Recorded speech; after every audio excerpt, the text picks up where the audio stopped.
Assalamualaikum warahmatullahi wabarakatuh. Saudaraku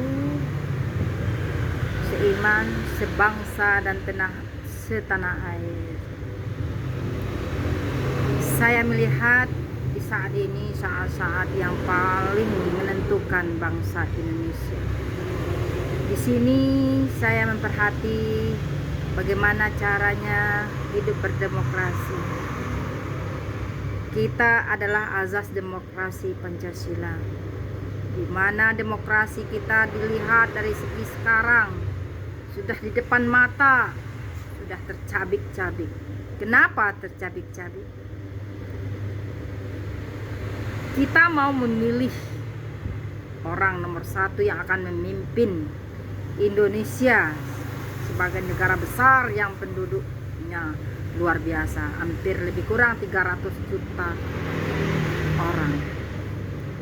Sekarang di ambang pintu, di depan mata sudah terpampang wakil, baik itu yudikatif maupun legislatif, baik itu presiden maupun pimpinan Dewan Perwakilan Rakyat dari RI 1 sampai ke Dewan Perwakilan Rakyat DPR tingkat 1 dan tingkat 2. Mari buka mata, buka hati, buka telinga. Siapa yang akan kita pilih? Siapa yang akan kita dudukkan sebagai orang nomor satu menjadi Presiden Republik Indonesia yang bisa memimpin rakyat Indonesia, lebih kurang 300 jiwa penduduk Indonesia, luas negara kita yang kaya raya sekarang ini, menunggu pemimpin yang mempunyai kualitas dan kuantitas, baik itu pendidikan, ilmu, agama, dan semua pikir-pikiran yang beliar.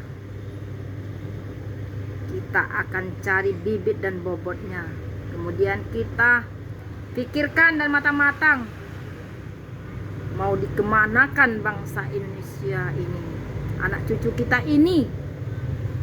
Itu mari saudaraku berhati-hati, pilihlah orang yang tepat, partai yang tepat, supaya kita, anak cucu kita selamat dunia dan akhirat.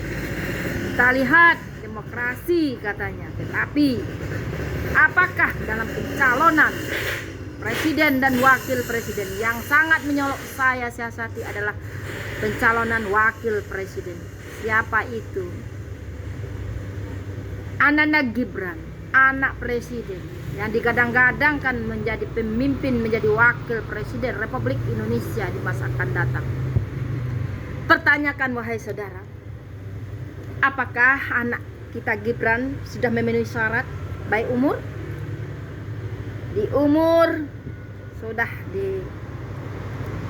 dibuatkan undang-undang, sudah diloloskan oleh MK, umur yang tidak semestinya dia masuk ke dalam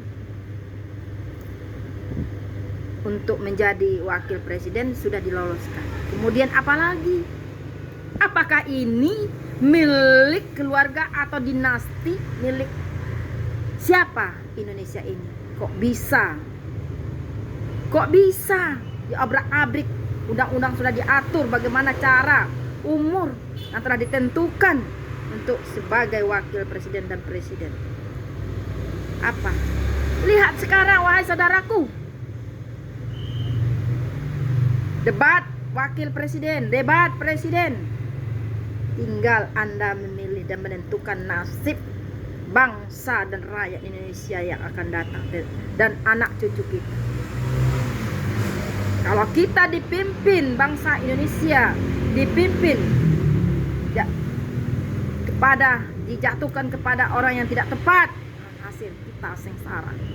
Wahai saudaraku, pilihlah yang tepat, yang sesuai pendidikan yang benar-benar teruji, pengetahuan yang benar-benar teruji, agama yang benar-benar teruji. Jangan pilih yang abal-abal, yang tidak jelas baik itu pendidikan, ijazahnya, alhasil kita akan sengsara. Apakah tidak ada orang di Indonesia yang pintar? Apa gunanya kita mendirikan perguruan tinggi, universitas yang terbaik? Pilihlah anak bangsa yang mempunyai ilmu pengetahuan, yang lulus dengan predikat ranking tertinggi, kemudian telah berpengalaman dan teruji, berilmu, beriman. Itulah pilihan kita. Untuk itu saudaraku, mari kita buka mata, dengar dengan telinga, buka cuping, buka pikiran. Kalau orang yang dipilih tidak sesuai, silakan yang pilih yang terbaik. Jangan asal memilih orang yang dikarbitkan. Ini bukan dinasti kerajaan, tetapi ini adalah negara Republik Indonesia yang berdasarkan azas Pancasila, demokrasi. Kemana demokrasi kita? Di mana azas pemilu? Yang dikatakan azas pemilu luber, langsung, umum, bebas dan rahasia. Di sini kita lihat kita tidak dapat bebas lagi mengeluarkan pendapat.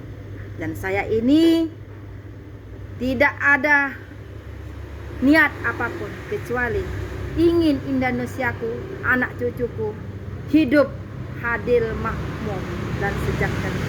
Itulah yang saya nantikan dengan kehadiran pemimpin baru kita ini. Wassalamualaikum warahmatullahi wabarakatuh.